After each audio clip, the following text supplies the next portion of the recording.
I hit my daily loss limit more times than I can remember during my first top step evaluation. Each time I had to restart, pay the reset fee, and watch another week of progress disappear in a single morning. The brutal part, it wasn't bad luck. It was the same mistake every time. I had no hard rules protecting me from myself. In this video, I'm giving you the exact pre-trade checklist and position sizing rules I follow now to stay inside the daily loss limit every single session. Let's get specific on what we're working with. On a Top Step 50K account, the daily loss limit is $1,000, and you can elect to turn it on when you start the account. You can technically run without one, or just hold the number in your head. But I'd argue you should always run the hard platform limit. Willpower doesn't work when you're in the red at 9:30 a.m. On Apex, their EOD accounts carry a $1,000 daily loss limit on a 50K account. Same number, similar rules. Hit it, positions auto-close, trading pauses for the session.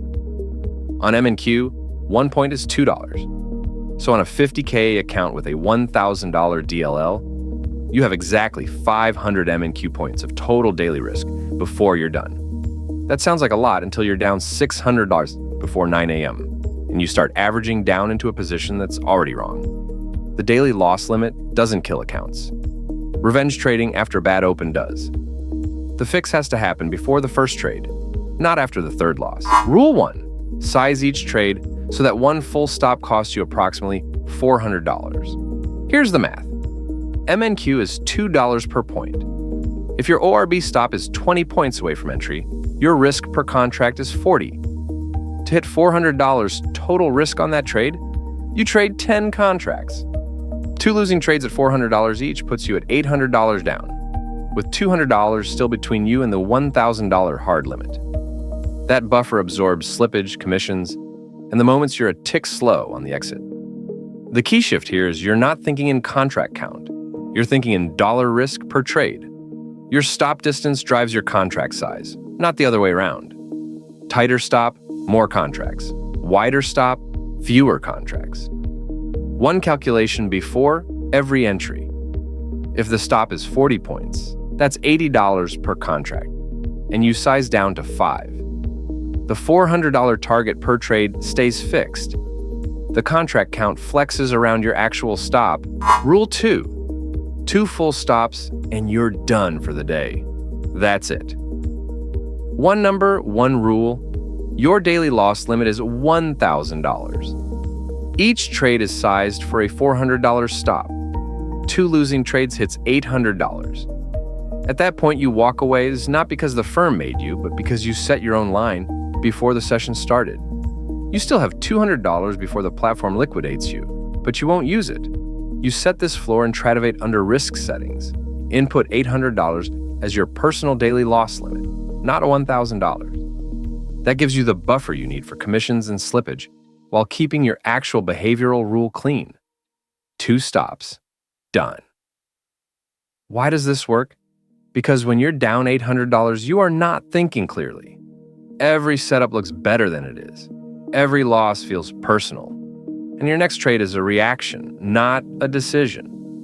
The platform doesn't care how certain you are. Lock it in. Remove the choice entirely. Rule 3, the pre-trade checklist runs before every single entry. 5 items, non-negotiable. First, what is the daily loss so far? If I'm already down more than $400 on a $1,000 daily limit, I cut my contract size in half for any remaining trades. Second, is there a scheduled news event in the next 15 minutes? CPI, FOMC, NFP, and Fed speeches will spike MNQ 30 to 80 points in seconds. I do not hold through these. Third, has NQ broken above or below the opening range established in the first 30 minutes? I only trade ORB setups, breakouts with a flag consolidation above the ORB high or below the ORB low. If we're still inside the range, I wait. Fourth and fifth, 2 more checklist items. Fourth, where is the nearest magnet level? VW app, prior day high, prior day low, and round numbers like 29,500 or 30,000 act as magnets. My target must reach the next magnet before my stop is hit. If the risk to reward isn't at least 1.5 to 1 using those levels, I pass. Fifth, is this a flag pattern or am I chasing? If price moved more than 15 points from the ORB break before I got in, I'm chasing. I pass and wait for a retest. The flag is where the edge actually lives. It's the pullback after the breakout. The moment the crowd that chased the first move shakes out and the real continuation starts. Entering a flag means you're buying structure, not momentum. That distinction is what separates repeatable setups from lottery tickets. If you want the full strategy and the complete checklist broken down, I've linked a video in the description that walks through all of it. Here's a real setup from June 1st, 2026. The NQ opens. In the first 30 minutes, carve out the range, a low at 30,305 and a high at 30,467. That high is the line in the sand. After 11 a.m., price pushes up through 467. Opening range breakout confirmed long. Then it stalls. Two tight candles at 11:18 and 11:19 grind sideways just above the break. That's the flag. Quiet, holding above the opening range high. Run the checklist. Daily loss is 0. No scheduled news. The break is to the upside, and the prior day's high, up at 30,536, is the magnet. The flag sits only about 2 points above the breakout. So this is a clean continuation, not a chase.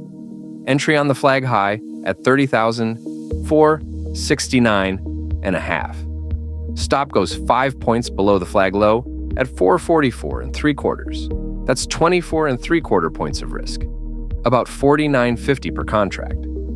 $400 of risk divided by $49.50 gives you 8 contracts. Total risk, $396. 2 losing stops would cost $792, leaving $208 of room before the platform limit. The target is the prior day high at 536. Reward, 66 points. 8 contracts, target hit, $1,060 in profit. Risk to reward, about 2.7 to 1. Price rips through 536 at 11:30. Just 13 minutes after entry. The stop was never threatened. The 3 mistakes I see traders now make that guarantee they hit their daily limit. First, adding to a losing position. You're down $300 and you add a second contract because you're more confident now. This is how $300 losses become $900 losses in 8 minutes. Never add to a trade that hasn't hit its first target. Second, trading through news. NFP drops, NQ spikes 60 points against you, and your position is now down hundreds of dollars in one candle. The loss isn't the problem. Trading through a known binary event was the mistake. Check the economic calendar before every session. Third, the revenge trade. You took a clean stop, followed your rules, but you're frustrated. So you immediately re-enter without waiting for a new setup. That second trade is never about the setup. It's about recovering the loss. It almost always makes the situation worse. After a full stop, I wait a minimum of 15 minutes before even considering the next trade, and that 15 minutes forces a reset. 3 rules that protect your eval.